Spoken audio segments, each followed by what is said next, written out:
In terms of stocks, interesting movers on the upside, Wockhardt, and we'll talk about Wockhardt right now because there's a new drug application that they filed in the US for their drug Zaynich.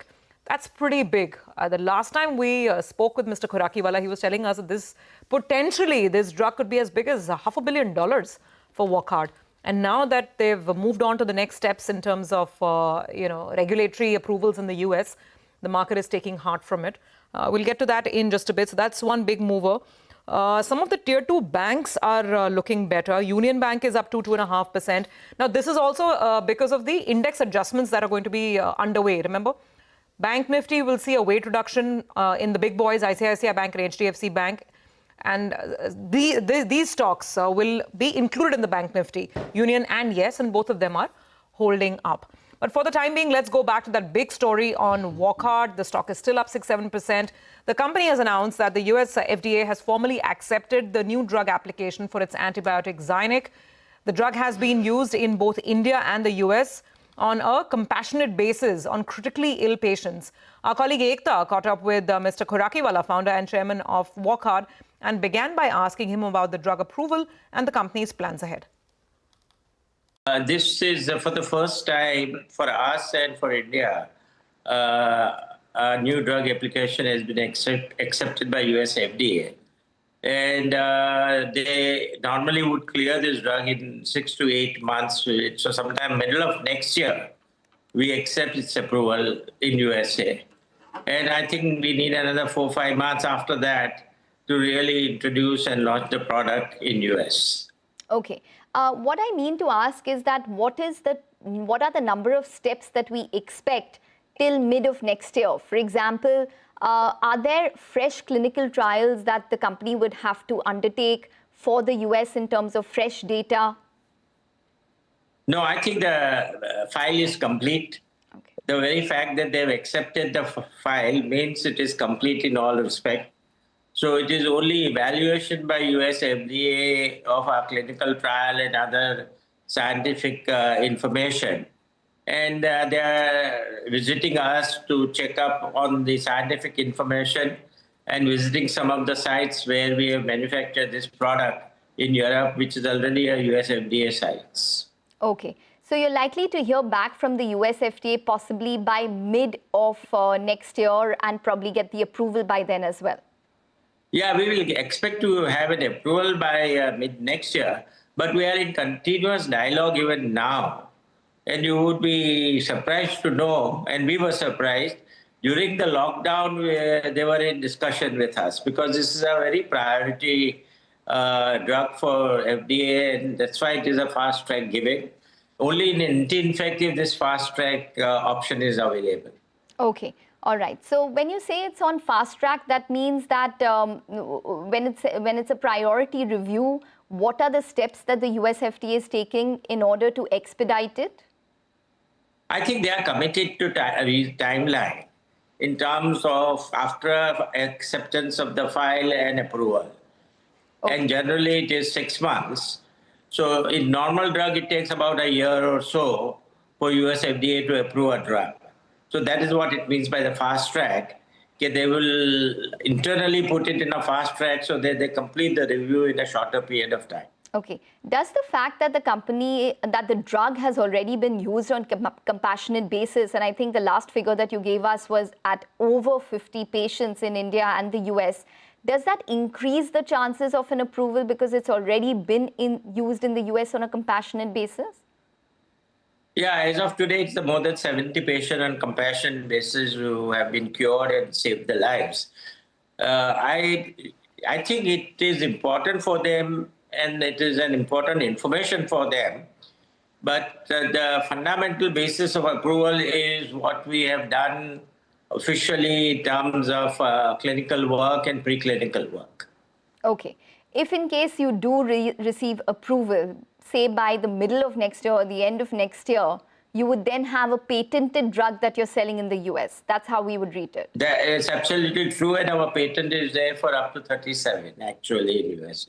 Okay. For at least 10 years. Okay. So as of now, you've not received approval in any country for Zaynich. You've applied in India and the US. Yeah, that was our strategy. Okay, we wanted to apply to US first. because once you get a US FDA approval, the approval in the rest of the world comes very fast. Okay. What is the status in India? We have applied 6 months back, more than 6 months back actually. Sometime in March we had applied. But I do not know how our internal system works, but they've not even opened our file yet. So we are following it up with the authorities to expedite because it is a life-saving drug. And the earlier we have in the product in the market, it would be better. In India's case, we have this more than 70, nearly 70 patients on compassionate use in India. We have also done another meropenem-resistant trial where we had nearly 95% plus success rate. So all this, and we have saved so many lives, and there is so much pressure from medical fraternity for our drug and saving lives. And unfortunately, we have no further quantity available for even for patient compassionate use. And we are working on it to hopefully make it available sometime in a month or two.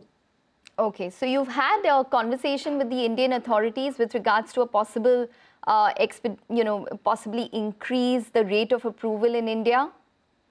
Yeah, we certainly discussed with them, but we still not heard from them, and we hope they will.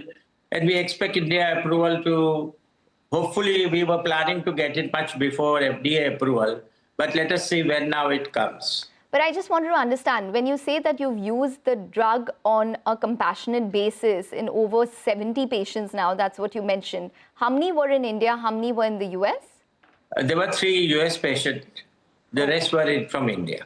Okay. And what's been the outcome of those patients? Every patient where it was not given in the last stage recovered. So it was more than 95% usage. In some cases, it was used for 1 month, 2 months, up to 6 months also in some cases. So this drug has proved a remarkable efficacy and safety. Okay. Because one of the important things in antibiotic is normally not given for a week or 2. It was given longer time because the patient came at a very last stage. Okay.